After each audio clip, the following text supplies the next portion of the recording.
ये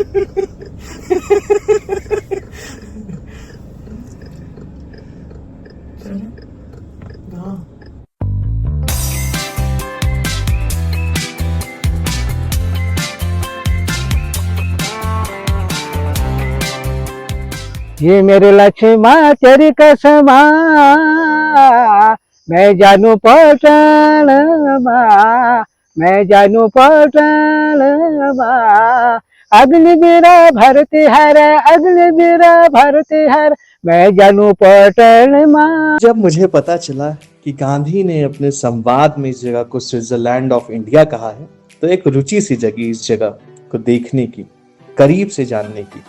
और किसी स्थान को अगर आपको करीब से जानना हो तो आप दो चीजें कर सकते हैं। एक, उसके पौराणिक इतिहास, उसकी कहानी, उसके किस्से पढ़ सकते हैं, कुछ किताबों के पन्ने पलट सकते हैं। दूसरा, आप साक्षात उस जगह जाके कुछ एक्सपीरियंसेस ले सकते हैं। आज मैंने दोनों ही करने की कोशिश की है और इस ब्लॉग के माध्यम से दोनों ही एक्सपीरियंस मैं आप लोगों से शेयर करने वाला हूँ। कुछ वीडियो के माध्यम से कुछ रास्ते, कुछ गलियां, कुछ इमारतें दिखाऊंगा और अपनी कहानी के जरिए कुछ पौराणिक तथ्य जो मान्यता है उसके बारे में आप सबको अवगत कराऊंगा।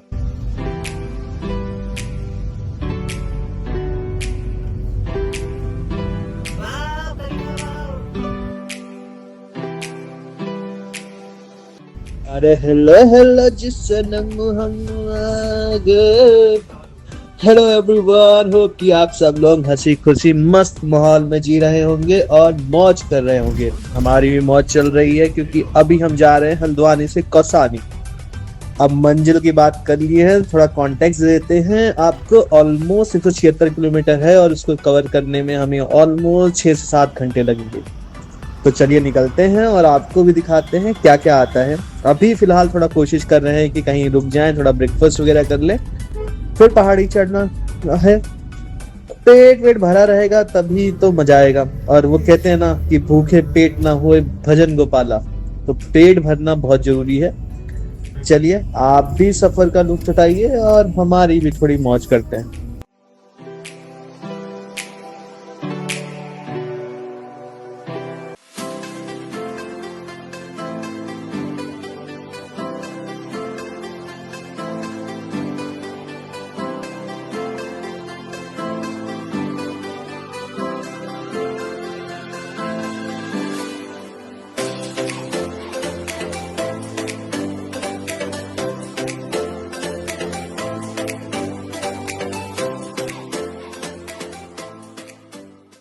हम लोग रुके थे पराठा चाय और पहाड़ में आके मैगी नहीं खाए गुरु तो फिर क्या ही खाए।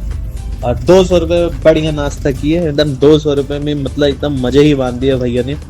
अब लक्ष्य एकदम सामने है, बट हमको लक्ष्य से ज्यादा भैया रास्तों का इंतजार होगा। छोटे छोटे गांव पड़ेंगे, छोटे छोटे कस्बे पड़ेंगे, निकलते हुए हम लोग पहुंचेंगे कौसानी। और सब कुछ आपको इसी वीडियो में दिखाएंगे भी, तो बने रहिए। बाकी अभी तक तो यार ट्रिप बढ़िया चल रही है एकदम। मतलब भैया जी एकदम बिल्कुल वाह वाह है एकदम।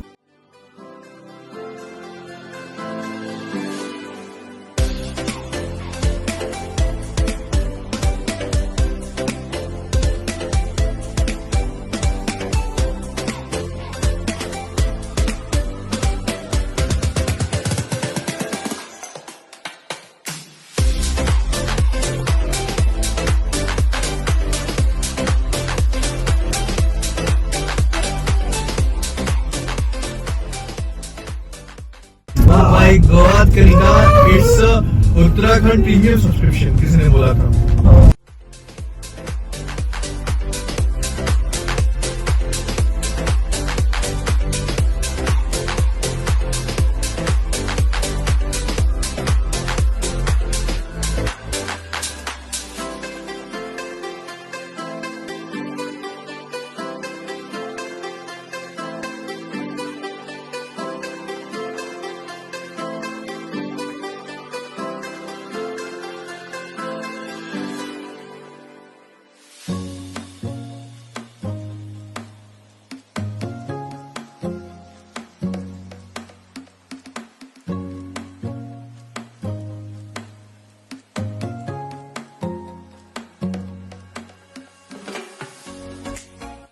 आज की जो कहानी है जो मैं आपको सुनाने जा रहा हूँ वो कौशानी के नामकरण पर है। बहुत पहले की बात है, राजा कौशिक हुआ करते थे। थोड़ा ज्यादा बलशाली, थोड़ा पराक्रमी और बहुत ढेर सारा तेज लिए घूमते थे। हो भी क्यों नहीं, एक विशाल सेना, एक विशाल राजपाट था उनका। एक दिन वो अपनी पूरी सेना के साथ महर्षि वशिष्ठ के यहाँ पहुंचे। वहां उनकी पूरी सेना और उन्होंने विश्राम किया।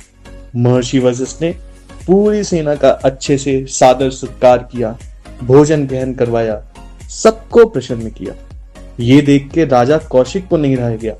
वो बहुत अचंभित हुए कि एक छोटा सा आश्रम इतनी बड़े सेना का पेट कैसे भर सकता है। ये चिंतन करते हुए वो महर्षि वशिष्ठ के पास गए और महर्षि से बोले कि हे महर्षि, आपका ये छोटा सा आश्रम कैसे पूरे सेना का पेट भर सकता है। फिर महर्षि वशिष्ठ ने बताया कि उनके पास एक गाय है जिनका नाम नंदनी है और वो कोई नहीं बल्कि कामधेनु की पुत्री भी है, और उन्हीं की वजह से ये संभव हो पाया है कि मैं इतनी बड़ी सेना का पेट भर पाया हूं। ये सुन के राजा को लालसा हुई, थोड़ी सी लालच हुई। राजा तो राजा, उन्होंने महर्षि को अनुरोध किया कि ये गाय उन्हें महल ले जाने दी जाए। बट महर्षि भी महर्षि माने नहीं। महर्षि ने बोला कि आप इस गाय को नहीं ले जा सकते, ये मेरे ही आश्रम में रहेगी।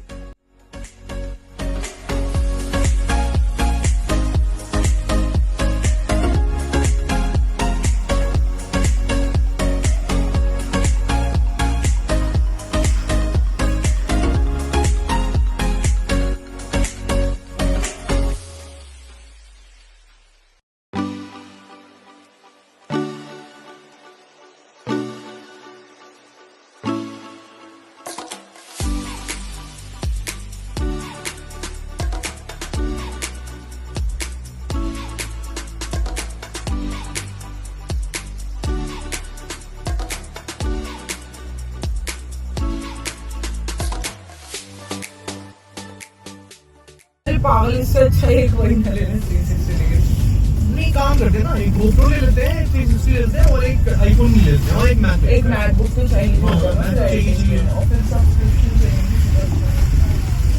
फिर एक कंपनी खोल लेते हैं ना, उसमें 10-12 एडिटर रखेंगे। हाँ ठीक है।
राजा ने जब देखा कि महर्षि नहीं मानेंगे तो राजा का भी अपना घमंड था। राजा ने पूरी सेना को बुलाया और सेना को आदेश दिया कि जाओ उस गाय को मेरे महल में बलपूर्वक लेके आओ। सेना तो सेना, उसका काम है राजा की बात मानना। तो सेना निकल गई गाय को बलपूर्वक महल में ले आने के लिए। बट इस सब पूरी कहानी में सब लोग ये भूल चुके थे कि नंदनी कोई आम गाय नहीं है। नंदनी कामधेनु की पुत्री है और कामधेनु की पुत्री होने की वजह से उसके पास कुछ दिव्य शक्तियां भी।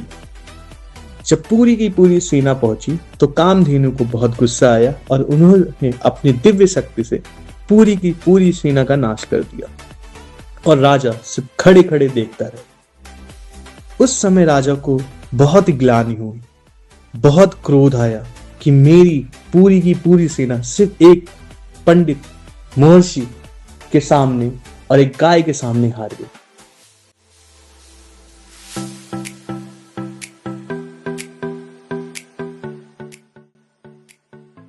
तो भाई लोग अभी हम काट चुके हैं ऑलमोस्ट आधे से ज्यादा रास्ता, और जिस तेजी से हम बढ़ रहे हैं ना, हम लोग लग रहा है कि कल ही पहुंचेंगे। 8-9 फोटो ब्रेक ले चुके हैं, एक ब्रेकफास्ट के बाद, दूसरा ब्रेक नहीं लिए फ्रेश होने के लिए, खाने पीने के लिए, लेकिन फोटो ब्रेक इतने हिसाब से चल रहे हैं ना कि पूछो मत। और बनता भी है यार, इतना मोहक, इतना सुंदर जगह है ये, मन कर रहा है कि गाना लिख दूं इस पे। मतलब दिल ही नहीं कर रहा है कि आगे बढ़ूं, मन कर रहा है हर जगह रुकूं, थोड़ा फोटो लूं, इधर ले लूं, उधर ले लूं। मतलब हर 2 मिनट में ऐसा कुछ आ जाता है, कुछ देखने को मिल जा रहा है कि मन कर रहा है रुक ही जाऊं यहाँ पे। और मतलब अभी मुझे लग रहा है कि इतना सब कुछ इतना बढ़िया आ गया है, और आगे तो अभी पता नहीं क्या होगा, मतलब मुझे समझ ही नहीं आ रहा कि टिल नाउ जस्ट वाव यार, मतलब बहुत ही बढ़िया। मैं कुमाऊं का ये एरिया में पहली बार आया था, मतलब इतना मैंने कभी एक्सप्लोर नहीं किया है कुमाऊं को, पहली बार आया था। मुझे लगा था कि मैं मुंशियारी तक जाऊंगा, बट अब कौसानी से ही मुझे लग रहा कि हो गया मेरा, अब मैं मुंशियारी अगली बार ही जाऊंगा।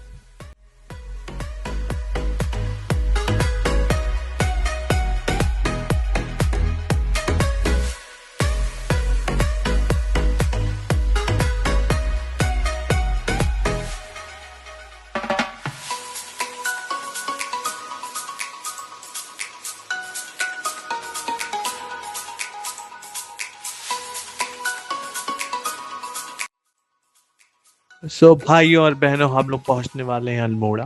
अल्मोड़ा में हम रुकेंगे नहीं, अल्मोड़ा को बाईपास करेंगे। उसका रीज़न है क्योंकि हमने बहुत छोटे छोटे ब्रेक ले लिए हैं फ़ोटोज़ बनाने के लिए, रील्स बनाने के लिए, तो इस वजह से अब अल्मोड़ा में अगर रुकेंगे तो कौसानी पहुंचने में हमें काफ़ी लेट हो जाएगा, और आगे बारिश भी दिख रही है, तो इस वजह से हम अल्मोड़ा में रुकेंगे नहीं, अल्मोड़ा को बाईपास करते हुए आगे बढ़ेंगे। और अभी कौसानी अभी भी यहाँ से 70-80 किलोमीटर दूर है, मान के चलिए 2 घंटे का रास्ता, पहाड़ी रास्ता। और बाकी जब से बारिश आगे हमें मिली है, इधर ही बारिश हुई है, आप देख सकते हैं एकदम लश ग्रीन हो गया है पूरा पहाड़। ऐसे लग रहा है कि किसी ने ऐसे हरी चद्दर बिछा दी हो, कंट्रास्ट ज़्यादा कर दिया हो नेचर का, मतलब एकदम ही अलग, एकदम अद्भुत सा हो गया। मतलब क्या ही बोले, आप खुद देखते हो, डोंट नो कि कैमरा में कितना अच्छे से जस्टिफाई कर रहा है इसको, बट सामने से देखने में मतलब इज टू गुड यार, टू गुड। कुमाऊं का ये रीज़न इज लाइक कि वाओ।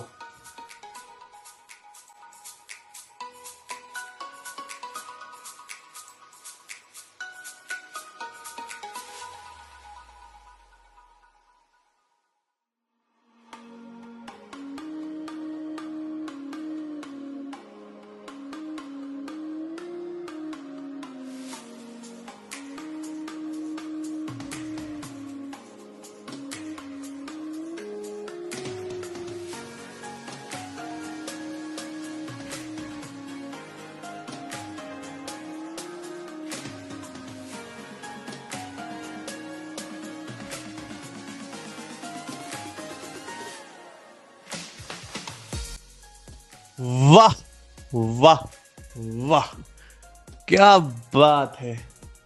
मतलब ऐसा लग रहा है कि किसी ने ऐसे पहाड़ पे हरे कलर का ऐसे चद्दर बिछा दिया है, एकदम कंट्रास्ट बढ़ा के एकदम, मतलब इतना सुंदर लग रहा है, एकदम ग्रीन। और उसे जैसे बारिश हुई ना तो थोड़ी बहुत जो धूल थी वो भी हट गई है, तो इतना प्यारा लग रहा है ये, इतना इतना लश ग्रीन, इतना इतना सुंदर है।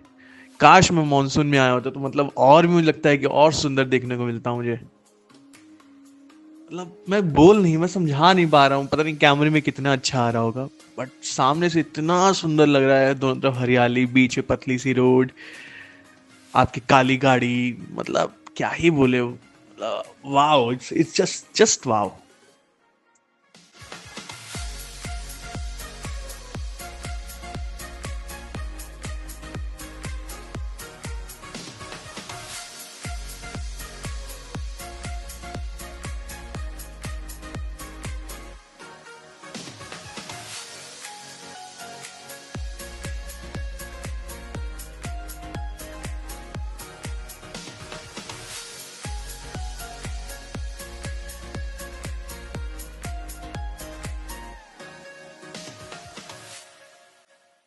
राजा ने अपनी पूरी सेना को एक गाय और एक महर्षि के हाथ हारते हुए देख के कुछ ज्यादा उपाय को सूझा नहीं, तो उनके पास एक ही रास्ता था कि वो महल को वापस लौट जाए।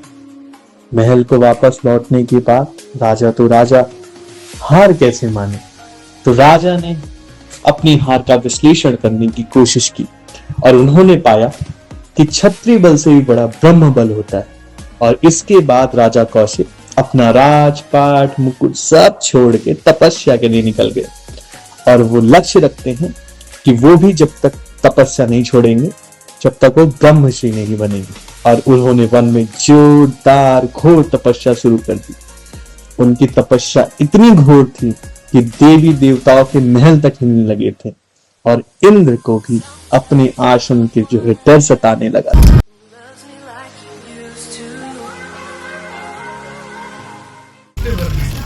बस इंद्र देवता की यही एक कमी थी, इन्होंने यही पूरी कर दी। मुझे बढ़िया मौसम दिखा दिया था, अच्छा धूप, अच्छे बादल, अच्छी वादियाँ, अच्छे जंगल, सब कुछ देख लिए थे। बस यही बचा था और बारिश भी आ गई। मतलब पहाड़ में आप ड्राइव कर रहे हो अच्छे रास्तों में और आपको बारिश मिल जाएगी, इससे अच्छा क्या ही हो सकता है। बस गाने चला लो गाड़ी में, हल्के हल्के गाने चला लो, हल्की हल्की ड्राइव करो, बढ़िया है। और क्या चाहिए। और यहाँ पे थोड़ा दिल्ली और हरियाणा और उत्तर प्रदेश का क्राउड भी उतना थोड़ा नहीं पहुँच रहा है क्योंकि थोड़ा दूर है ये, तो यहाँ जितने ड्राइवर भी हैं वो काफ़ी सेफ है, मतलब काफ़ी ठीक तरीके से सब लोग चला रहे हैं। कोई भी बहुत जल्दी भी नहीं है कि 10 बजे जाके उसको पंचिंग करना है। तो सब लोग अपने आराम से अपने चल रहे हैं, सबकी मौज चल रही है। हम और हमारी धर्म पत्नी यहाँ हम लोग मौज कर रहे हैं। तो चलिए चलते हैं। अब बारिश हो रही है, आप भी उठाइए मजा इन रास्तों, तो हम भी उठा रहे हैं। जब इंद्र को डर सताया तो इंद्र ने कई तरकीब लगाई उनकी तपस्या को भंग करने के लिए। और उसमें सबसे ज्यादा चर्चित अंश है अप्सरा मेनका का।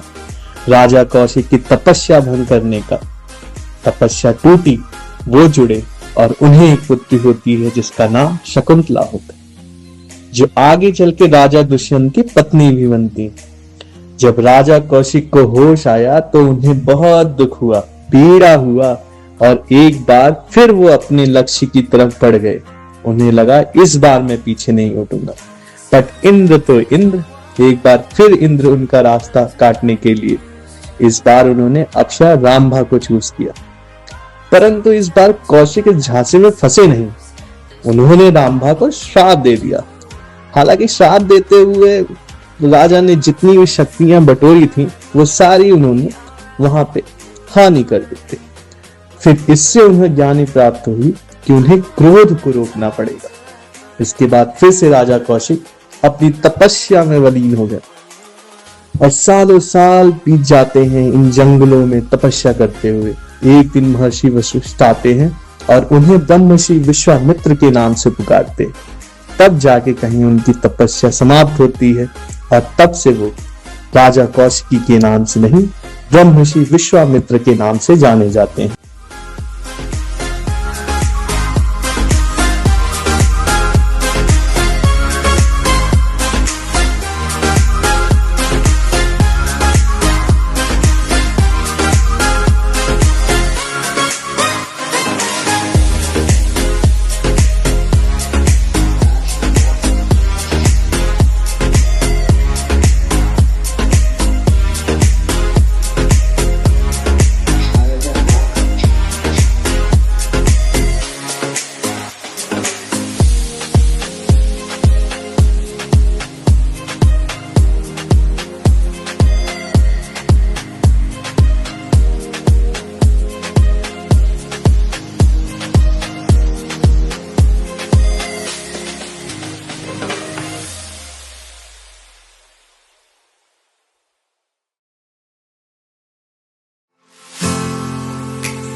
तो मैं तो कोई फिल्टर मारते हो ना कि मैं और काला दिखूं, है ना?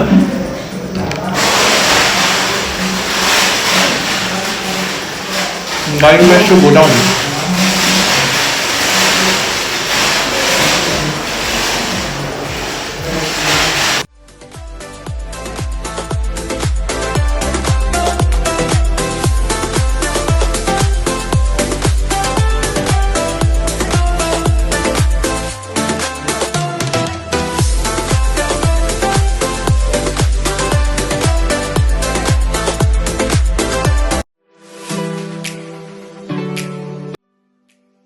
राजा कौशिकी जब ब्रह्मर्षि विश्वामित्र बनने की राह पर चले थे तो शुरुआती सारी तपस्या उन्होंने हिमालय के इसी जंगल में, इसी पहाड़ के आसपास की थी। इसी वजह से इसका नाम आगे चल के कौसानी पड़ा और यही पूरी कहानी है कौशानी नाम पड़ने के पीछे।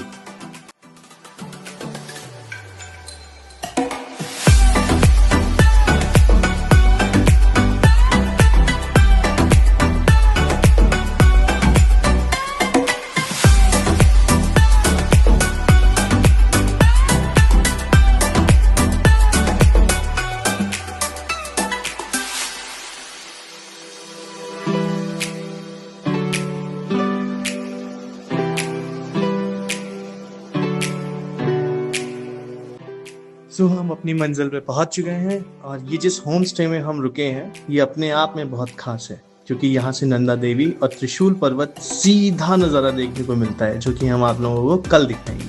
सो till now keep enjoying, bye bye, like share and subscribe.